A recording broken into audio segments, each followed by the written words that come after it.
Greetings one and all, how's everyone doing? I had a question I thought I would answer.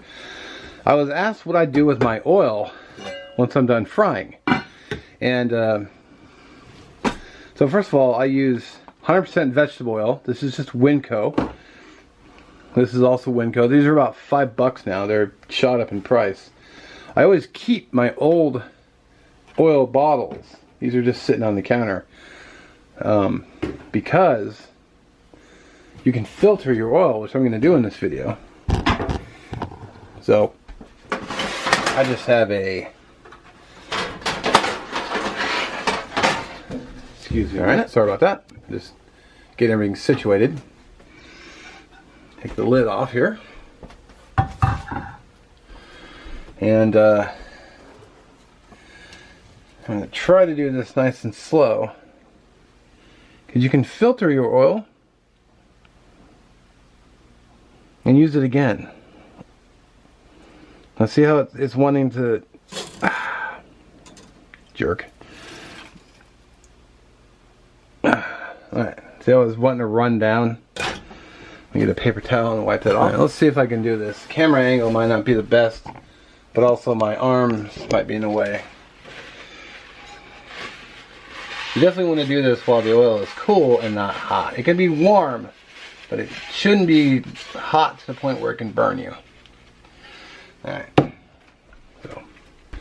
Okay, so that brownness is what I wiped out. Alright, so I'm using a different camera, but you see all the chunks down here? The last thing I've cooked in here was fried chicken, and so that's the panko chunks that came off. So I want to get rid of all those chunks down in there, because when I turn this oil, when I put the heat to this oil, again, it's going to continue cooking that, and it's going to break your oil down faster. So I'm going to clean all that out. I think I'll have to do it off camera. Okay, so if I was going to be pouring this out, I just put a funnel. You can get funnels in almost any restaurant supply store. Most major grocery stores will have these. In fact, buy them around Thanksgiving or Christmas, because they're marked down.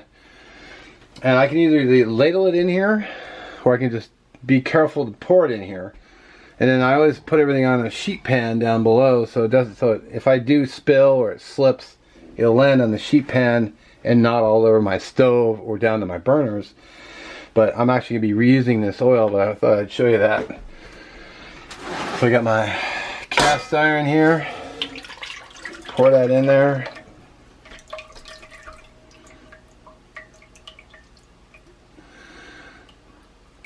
I think people get too nervous about oil. I still firmly believe that oil gets a bad rep. So let me finish draining this off camera. So this is post filtering, so you can see it's a lot clearer, and it's going to be ideal for frying my next batch. All right, and because I plan to use this for frying tonight, I can always add a little. I have a little bit of oil here left over.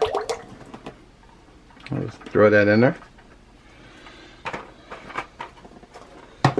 Alright, so my oil is actually ready. I got my thermometer here. You can get these again, most restaurant supply stores you can buy these at.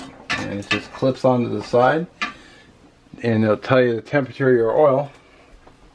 And then I always try to keep at least 2 empty bottles. So when this oil gets dark enough, I will be, I'll just fill up those bottles and just throw it away in the regular trash. So I thought I would give you a little insider knowledge.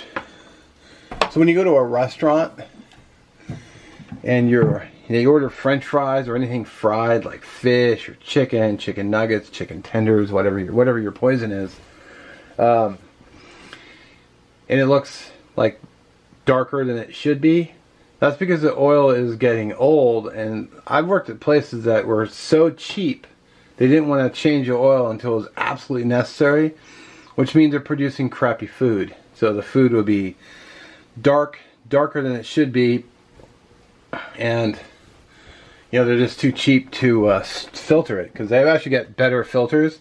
I just realized I had some cheesecloth. I could have ran this through some cheesecloth and I forgot, but I only fried with it once. Excuse me, it wasn't too bad. So, wow, excuse me. Yeah, so I'm actually going to be cooking dinner here very soon. Actually, as soon as I'm done with this, I'm going to cook dinner. So if you have any questions, let me know. I will be happy to answer them. And I tried to keep this short, so I'm going to end it now. So have a great day. We'll catch you in the next one.